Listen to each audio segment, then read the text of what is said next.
All right, a short video about one of the readings. I have asked that you read Alan Dupont's The Strategic Implications of Climate Change. It's a really fascinating article, about 20 pages in length. And what he does is systematically breaks down potential effects that global climate change may have. And he does this on a very simple level and explains how that change could impact global conflicts. I think it's a really fascinating approach. He talks about things that I find to be relatively useful. He talks about, for instance, water and food scarcity, as I explained in my earlier video about the famine in Sudan that is a result of climate change. The Saharan desert has expanded. Sudan, which previously had land fertile enough to grow crops, no longer does that, and as a result, the local people are unable to provide food, grow crops for their own people. It talks about some of the impacts that rising ocean levels may have. One that I thought most interesting in terms of what we have talked about this term is what that could mean for the islands in the East China Sea that China and Japan are fighting over. And you'll see in his article, he says, what happens when the water rises over these islands that Japan claims and China claims are theirs?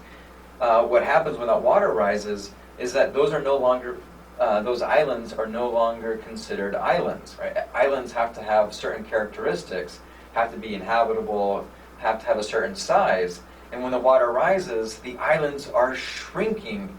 Right? The amount above the water is shrinking.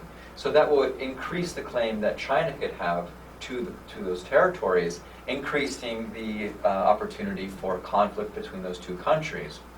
But the one I want to talk a little bit more about is the effect of climate change on infectious disease. Last month, in my free time, I sat down and I read a book by an author named Douglas Preston. It was a new release. It's this book here called The Lost City of the Monkey God, a true story. And in this, Douglas Preston explains how he had traveled down into, was it Nicaragua? Honduras. How he traveled to Honduras as part of this expedition, and there they had discovered this ancient, previously undiscovered ruins, right? And so he and these other folks go through and they take pictures of it. And anyways, that's the brunt of the story. But the aftermath of the story is what really caught my interest, because Preston and his team returned back to the States, and each of them begin having this terrible illness. It starts as this lesion on the skin which wouldn't heal for months. It just continued to fester and grow and gradually spread. And being somewhat concerned, he would go to the doctors would treat it with antibiotics, but nothing helped. And finally, they decided to take this to the National Institute of Health, where they diagnosed it not as a normal disease, but as a very rare tropical disease called leishmaniasis. I'm not a doctor, but leish, L-E-I-S-H, maniasis, M-A-N-I-A-S-I-S, which is a parasite, a flesh-eating parasite. Treatment is very dangerous. Many people die or can have serious complications from this disease. And he makes this fascinating argument that this disease, which has only been known to largely exist along the equator in these type of tropical conditions, that if climate change continues to change the climate in the surrounding areas, that this disease, which has largely been occupied only in that region, can begin to spread. So he uses, for instance, this, and he talks about how just last year 2 cases of leish were discovered in all places in Oklahoma.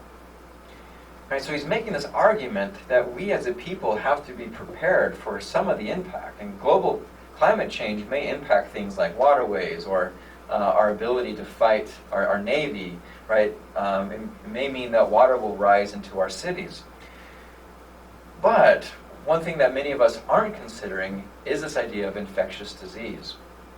No, remember when the very first European settlers came to the United States, it was smallpox, right? It was measles that decimated the local populations.